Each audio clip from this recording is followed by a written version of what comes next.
What is going on, everybody? Welcome back to the channel. Aftersound here, bringing you Splinterlands content every single day. We also stream right here in this channel every Tuesday, Thursday, and Sunday morning, so come by and say hello.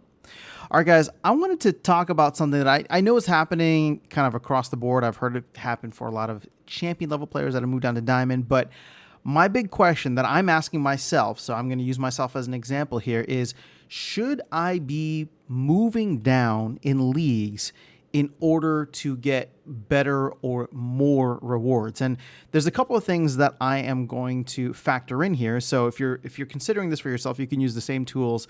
But for me, I think the big question, and I guess the question I'll put out to people in the comments is, have you seen that be something beneficial for you if you have moved down? And then specifically, as I play in Diamond right now, the move would be back down into Gold. So I'm wondering, how are those gold chests treating you for all of my fellow players in Gold? So you can see here that, you know, it's a struggle for me now. We're now like almost halfway through the season. I haven't really made it to Diamond 1 at all. I mean, maybe here and there, but I get shot down pretty quickly and easily. You know, my win rate overall this season has been significantly lower than usual, right? And again, I'm not complaining because I know that I'm up against real players, and I know that there are a lot of real players that have jumped down from champion into Diamond for two reasons, right? We had the SPS staking multiplier, and then of course the modern human pro league that just went live. So you can see my win rate is terrible. I'm winning less than half of my games. It's been a struggle, and so therefore I spend most of my time at the lower end of Diamond 2. So as I consider getting or going back down into Gold, there's several considerations. The first of which is my collection, right? I don't have a maxed collection, like not even close. In fact, I don't even have a maxed collection for Gold.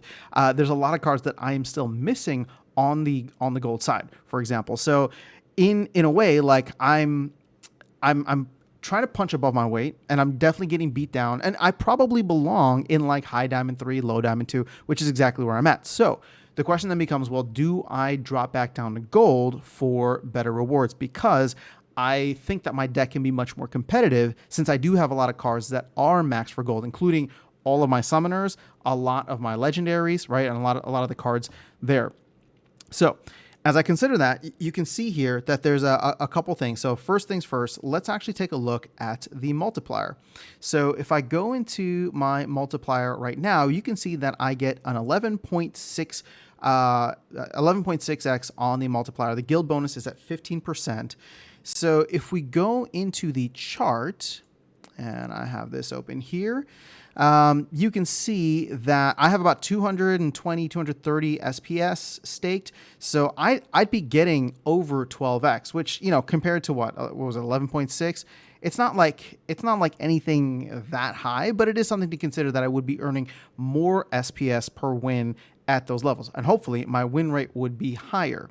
Now, the other thing to consider, or the other two things, we'll go over here to Splex, are if I were to drop back down, you can see that in mid Diamond or Diamond 2, which is where I'm at around the 3100, I get 2.38 as my base SPS per win. Whereas in Gold, right, if I'm able to stay at high Gold 1, close to that 2800 rating, I'm at 2.5. So that's actually higher in terms of the base amount of SPS. Now consider the fact that my multiplier would also be significantly higher, or at least a little bit higher there.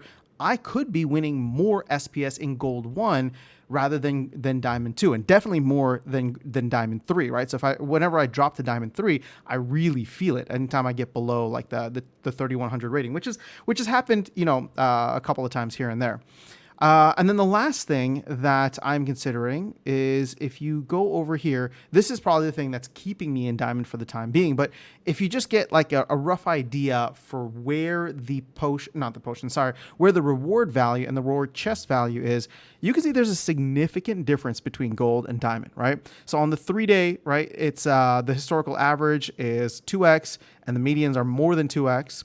On the 7-day, it's the same thing. It's about 2x on the average, more than 2x on the median. And then over the past 30 days, the average and the median are both higher than 2x. In fact, they're not 2.5, but they're definitely higher than 2x. So I would be giving up that value on my reward chest. But the question becomes, can I win a lot more reward chests to make up for it? I would have to be winning, at least 2 times the amount of chests in gold in order to be able to do that. I also would no longer be able to get champion level chests, which is what I'm doing now. I'll try to jump up to champion at the end of the season, earn champ level chests, and then play in diamond for most of the following season. Whereas now I would probably be playing for diamond season chests, and then my regular daily chests would be gold. So that's the dilemma I find myself in right now.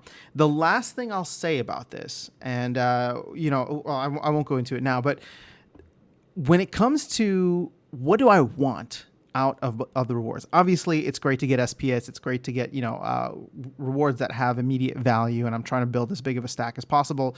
But the jackpot chests don't come as often, right? And potions are just kind of meh.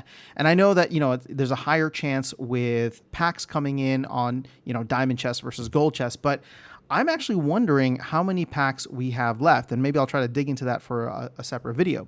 So maybe once packs are done, the only thing that I really, really want are my Soulbound reward cards. And so therefore more chests, in my opinion, equal more Soulbound reward cards. And at this point in time, oddly enough, a lot of my common cards and even some of my rare cards are actually maxed for gold. So it would be a good area for me to play because I like using them.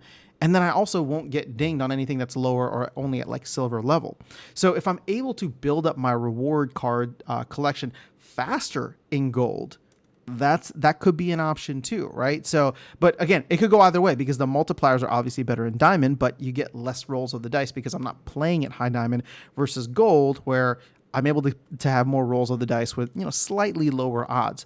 So this is something that I'm strongly considering. It all depends on how things go the rest of the season. Like if I'm not able to make it into like diamond 1 by the end of the season, and I start next season in gold, well, I may just choose to stay in gold for the entire season and see how it goes. But if I'm able to make it into diamond 1, that's when I'll have a decision to make. What do I do then? Do I drop my rank?